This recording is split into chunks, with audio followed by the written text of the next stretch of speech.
पद्म पुरस्कार 2026 ह्याच्यामध्ये काही आकडे आपण पाहूया. आत्ताच आपण थोड्या वेळापूर्वी प्रश्न पाहितला राज्यसेवा पूर्व 2024चा तो प्रश्न होता, ज्याच्यामध्ये आपल्याला पद्मभूषण, पद्मविभूषण, पद्मश्री किंवा एकूण पुरस्कार किती दिलेले आहेत, महिलांना किती दिले आहेत, अशा प्रकारची काही आकडेवारी विचारली होती.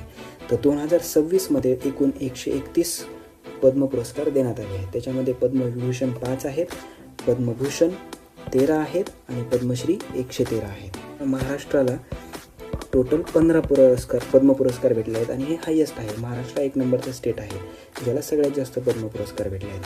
त्याच्यामध्ये आपण म्हणलं पद्मविभूषण 1 आहे, पद्मभूषण 3 आहेत आणि पद्मश्री हे 11 आहेत. आता काही आकडेवारी पाहूया. जसं की टोटल 19 महिलांना यावर्षी पद्म पुरस्कारांनी गौरवण्यात आले आहे. त्याच 131 पैकी 6 व्यक्ती हे परदेशी म्हणजे नॉन रेसिडेंट इंडियन किंवा पर्सन ऑफ इंडियन ओरिजिन किंवा ओव्हरसीज सिटिझन ऑफ इंडिया श्रेणीतील आहेत.